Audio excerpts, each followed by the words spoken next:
कहा जाता है निधिवन के सारे लताएं गोपियां हैं जो एक दूसरे की बाहों में बाहें डाले खड़ी हैं। जब रात में निधिवन में राधा रानी जी बिहारी जी के साथ रास लीला करती हैं तो वहाँ की लताएं गोपियां बन जाती हैं और फिर रास लीला आरंभ होती है।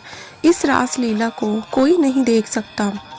दिन भर में हजारों बंदर, पक्षी, जीव जंतु निधिवन में रहते हैं, पर जैसे ही शाम होती है सब जीव जंतु बंदर अपने आप निधिवन से चले जाते हैं। एक परिंदा भी वहाँ पर नहीं रुकता। यहाँ तक कि जमीन के अंदर के जीव, चींटी आदि भी जमीन के अंदर चले जाते हैं। रास लीला को कोई नहीं देख सकता क्योंकि रास लीला इस लौकिक जगत की लीला नहीं है। रास तो अलौकिक जगत की परम दिव्याति दिव्य लीला है। कोई साधारण व्यक्ति या जीव अपनी आंखों से देख ही नहीं सकता। जो बड़े बड़े संत हैं उन्हें निधिवन से राधा रानी जी और गोपियों के नूपुर की ध्वनि सुनी है।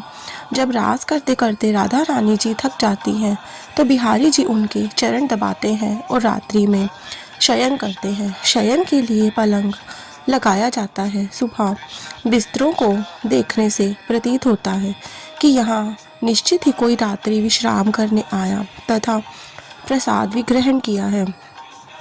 लगभग 2-2.5 एकड़ क्षेत्रफल में फैले निधिवन के वृक्षों की खासियत यह है कि इनमें से किसी भी वृक्ष के तने सीधे नहीं मिलेंगे तथा इन वृक्षों की डालियां नीचे की ओर झुकी तथा आपस में गुंदी हुई प्रतीत होती है। निधिवन परिसर में ही संगीत सम्राट एवं ध्रुपद के जनक श्री स्वामी हरिदास जी की जीवित समाधि, रंग महल, बांके बिहारी जी का प्राकट्य स्थल, राधा रानी, बंशी चोर आदि दर्शनीय स्थान है। निधिवन दर्शन के दौरान वृंदावन के पंडे पुजारी गाइड द्वारा निधिवन के बारे में जो जानकारी दी जाती है उसके अनुसार निधिवन में प्रतिदिन रात्रि में होने वाली श्री कृष्ण जी की रासलीला को देखने वाला अंधा, गूंगा, बहरा, पागल और उन्मादी हो जाता है ताकि वह इस रासलीला के बारे में किसी को बता ना सके। इसी कारण रात्रि 8 बजे के बाद पशु पक्षी परिसर में दिन भर दिखाई देने वाले बंदर, भक्त, पुजारी इत्यादि सभी वहां से चले जाते हैं और परिसर के मुख्य द्वार पर ताला लगा दिया जाता है। उनके अनुसार यहाँ जो भी रात को रुक जाते हैं वे संसारिक बंधन से मुक्त हो जाते हैं और जो मुक्त हो गए हैं उनकी समाधियाँ परिसर में ही बनी हुई हैं। इसी के साथ गाइड यह भी बताते हैं कि निधिवन में जो 16,000 आपस में गुंदे हुए वृक्ष आप देख रहे हैं वही रात में श्री कृष्ण जी की 16,000 रानियां बनकर उनके साथ रास रचाती हैं। रास के बाद श्री राधा और श्री कृष्ण परिसर के ही रंग महल में विश्राम करते हैं। सुबह 5:30 बजे रंग महल का पट खुलने पर उनके लिए सखी दातुन गीली मिलती है और सामान बिखरा हुआ मिलता है, जैसे कि रात को कोई पलंग पर विश्राम करके गया हो।